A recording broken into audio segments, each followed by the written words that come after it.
цаана өнөөдрийн бичлэгийг үргэхэд бэлэн боллоо. 22 настай Жао Пэйчэн гэдэг охин Винчийн хотод төрсөн. Тэр их хөөрхөн ээлдэг хайр татам охин. Түүнийг таньдаг хамаатан садан найзууд ангийнх нь бүгд Жао Пэйчэнийг сайхан сэтгэлтэй, дуулууртай, ухаалаг ийдлэг охин байсан гэж дурсдаг. Түүний гэр бүлч боломжийн амьдралтай байлаа. Аав нь нутгийн хаан цахилгаан хэрэгслийн үйлдвэрийн удирдах албан тушаалтан. Ээж нь өмнө цэцэрлэгийн багш байсан ч охиноо төрүүлсийн дараа ажлаа орхиод гэртээ охиноо өсгөжээ. Тиймээс Жао Пэйчэн эцэг эхийн хайр халамж донд жижиг хүн шиг өссөн юм. Дараа нь тэр Вэнжаогийн их сургуульд орж цэцэрлэгийн багш болохоор 5 жил суралцсан. Жао Пэйчэн зан аашин зөөлөн ялангуяа хүүхдэд маш их хайртай охин байв. Сургуулаа төгсөөд Вэнжао хотын нэгэн цэцэрлэгт 1 жил ажилласан. Гадаад ертөнцийг үзэх, шин зүйл туршиж үзэх хүсэл нь их байсан учраас Ханжао хот руу явж хамаатныхаа компанид 1 жил ажил хийжээ. Гэхдээ эцэг их нь охиндоо байнга санаа зовж илүү доктортой аюулгүй амьдрал өсдөг байв. Эцэг эхийн ятгалтанд эцэст нь бууж Жао Пэйчэн төрсөд Вэнчин рүүгээ буцахаар шийдсэн. 2018 оны 8 дугаар сар тэр Ханжао дахь ажлаа орхиод нутаг руугаа буцжээ. Буцахынхаа өмнө тэр Чанша хотод аялж удаа уулзаагүй найзуудтайгаа уулзсан олон зураг дарсан юм. Түүний вэйбо дээр дараа нь үзэж байгаа, мууртай тоглож байгаа, өмсний будаг, уруулын будаг, загасны зураг оруулсан зэрэг жирийн нэг охины өдөр тутмын амьдрал харагддаг байлаа. Нэг удаа хурдны галт иргэнд нэг залуу түүний ачааг өргөж өгсөн тухай бичээд эмэгтэй болж төрсөн ямар азтай юм бэ гэж хүртэл бичжээ. Тэр аавтайгаа ирээдүйн тухай ярилцж байлаа. Аав нь гэртээр, доктортой, орлого сайтай өөрийнх нь компанид ажиллаарай гэж зөвлөсөн.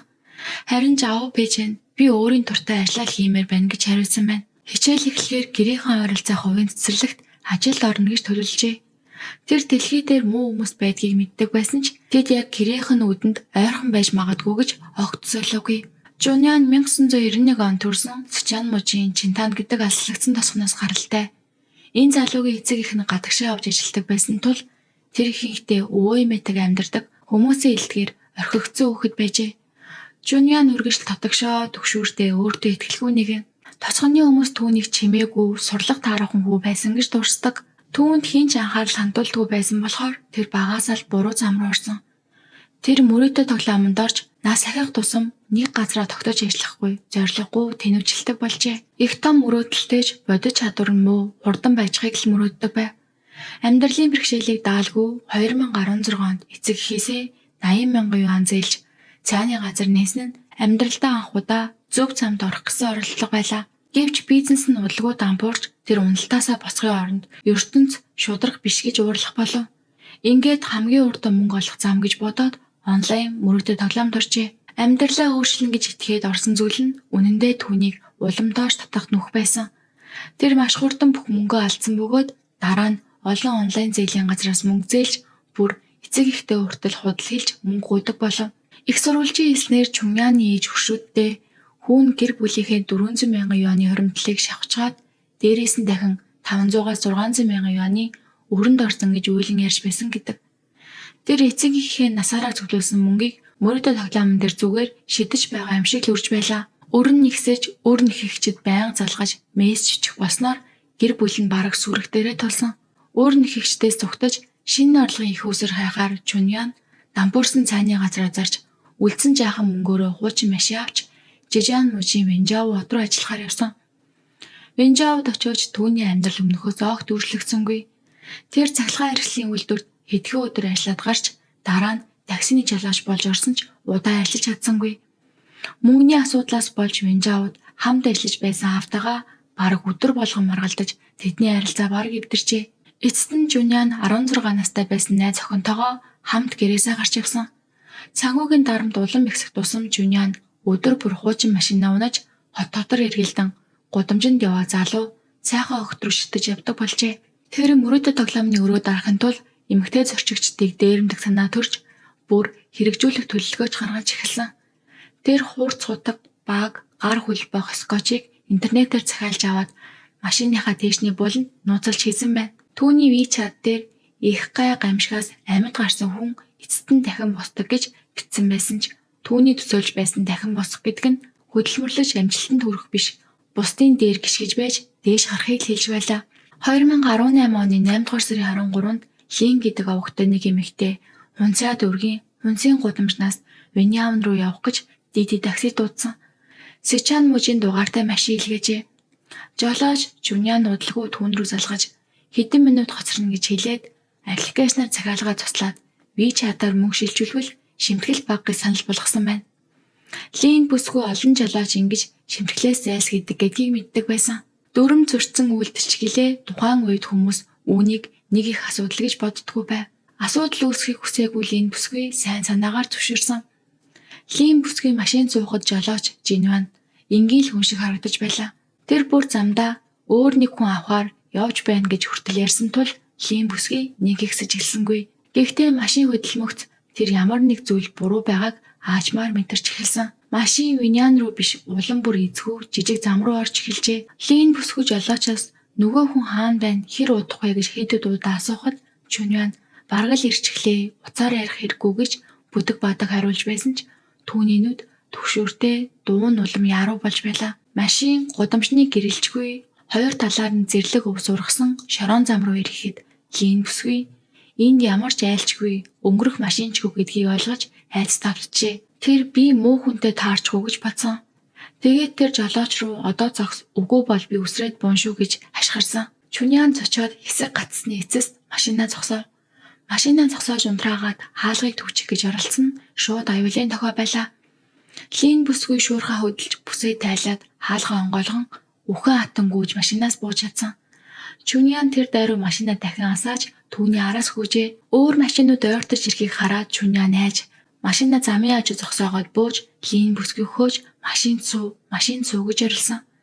Лин бүсгүй чичирсэн хоолоогоор дахиад ойртвол би цагдаа дуудлага өгнө гэж хашгирчээ. Эцэст нь Чүньян айгаад машиндаа суугаад тавьчихсан. Лин бүсгүй хөлн чичирч бараг унах шахсан ч уцаа гаргав. Тэр Чүньяны машины дугаарыг уцаараа дарж авсан. Гэртээ очиод бодох тусам улам айж ингээд өнгөрөөж болохгүй. Өөр охтыг хохирох ёсгүй гэж шийдэв. Апликейшнд найдсан дээр нь захиалга өөрөө цуцлсан болохоор Лин бүсгүй Дидигийн төв рүү шууд залгажээ. Тэр жолооч маш аюултай гэмт хэрэг үлдэх гэж оролцсон гэж дахин хэлж таксины жолоочийг шалгахыг шаардсан. Дараа нь дуудлагын мэдээлэлээс харахад түүний яриа 6 минут үргэлжилж хэр ноцтойг дахин тайлбарлаж байжээ. Дуудлагыг авсан оператор илдэг хүлээн авч 2 цагийн дотор холбогдно гэж амласан тул Лин бүсгүй жаахан тайвширлаа.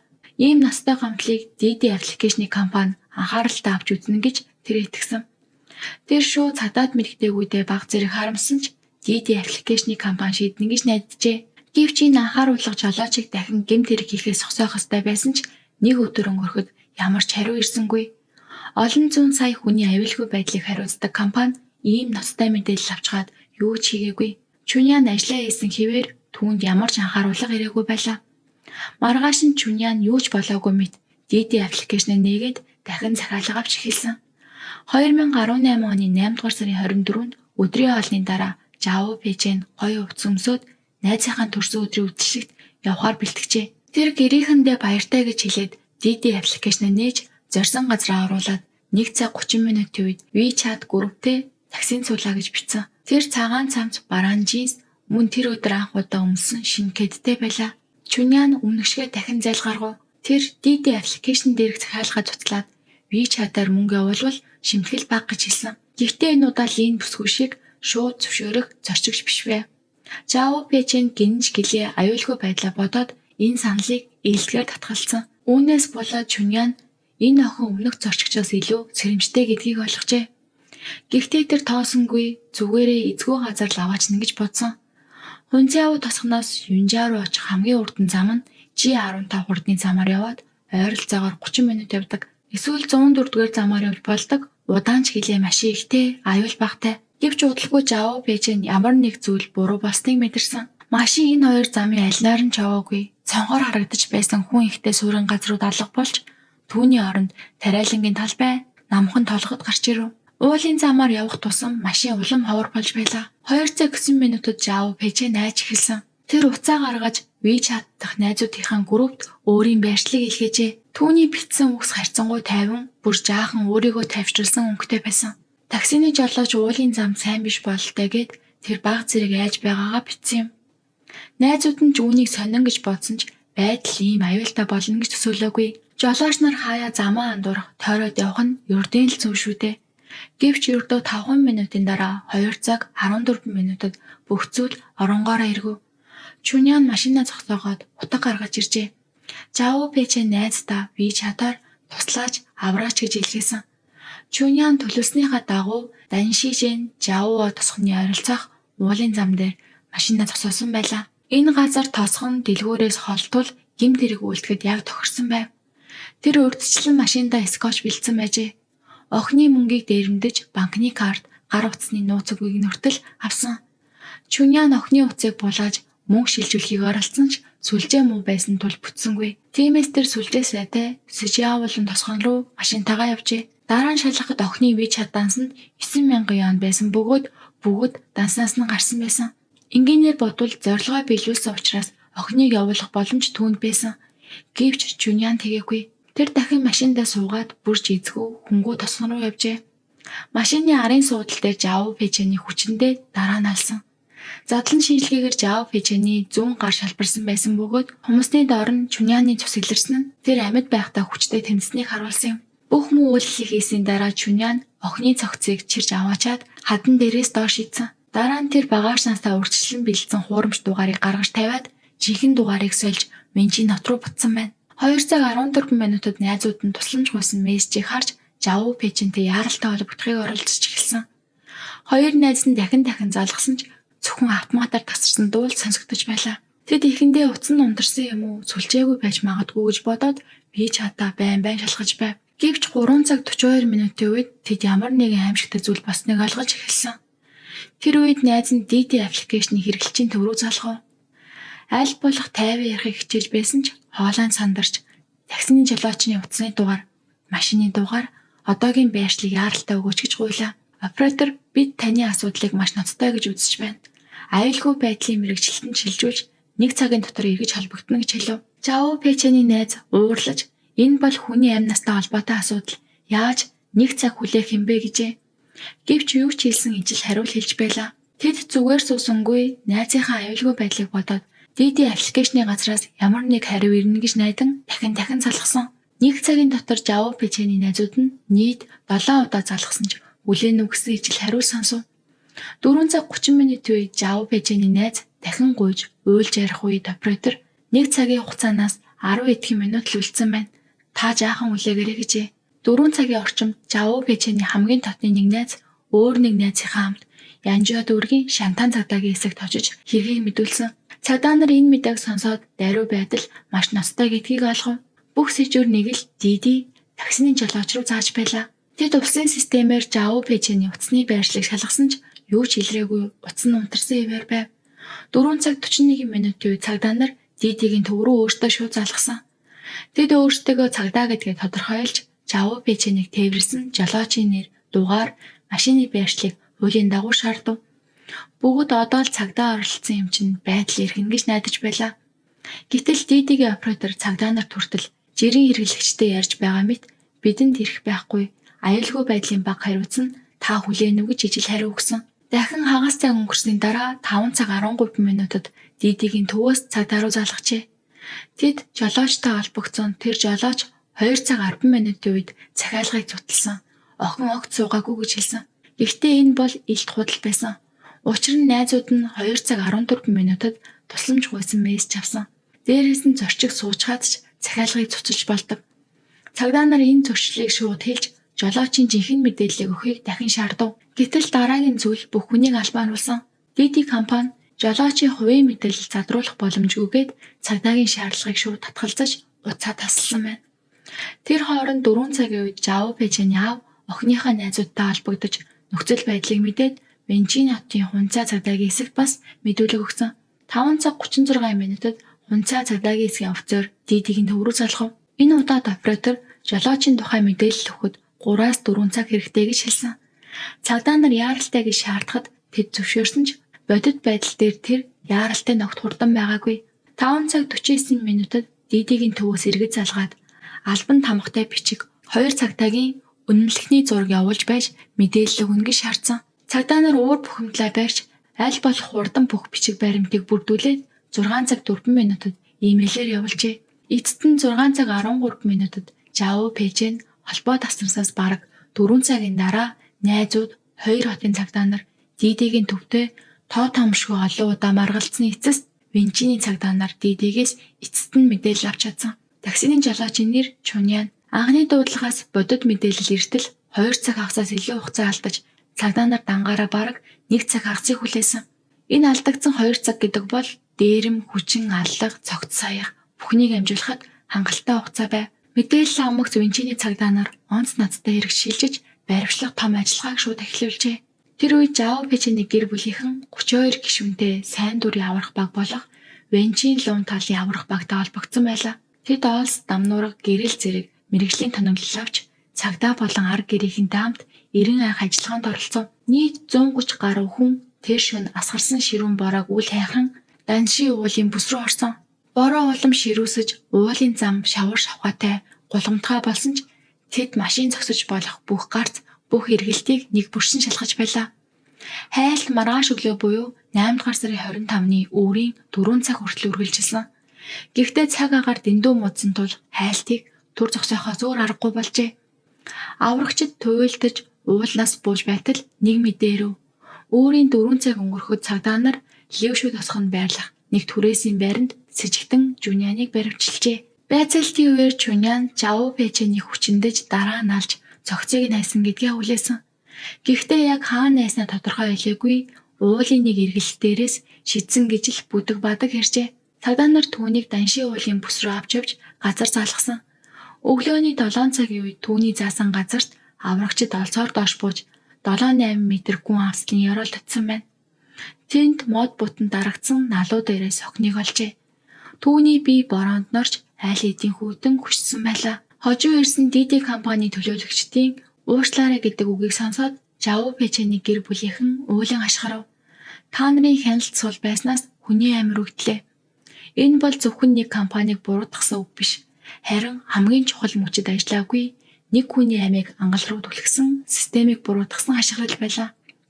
2018 оны 8 дугаар сарын 27-нд Винчи нотын прокурорын газар Чуньяныг дээрэм, хүчин, санаатай аллах үйлцээргээр аль биесээр баривчилсан. Дараа жилийн 1 сарын 4-нд Вэнжао хотын дунд шатны шүүх энэ эргийг хаалттайгаар хэлэлцжээ. Шүүх хурал дээр Чуньян бүх гэмт хэрэгээ хүлээсэн байдаг.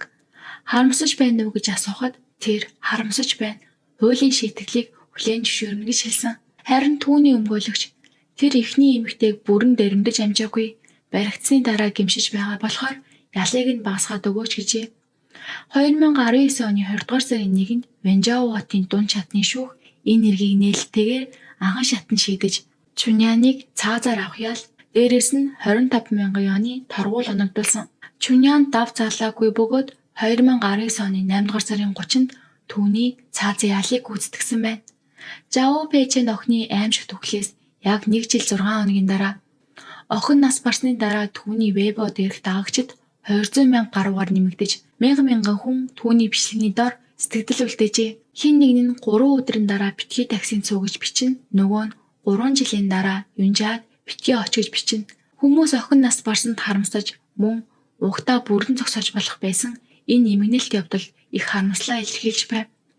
Энэ хэрэгт ичгүүртэй үүрэг гүйцэтгсэн тэр компани урд өмнө байгаагүй хүчтэй олон нийтийн дарамт төрийн хяналтанд орсон.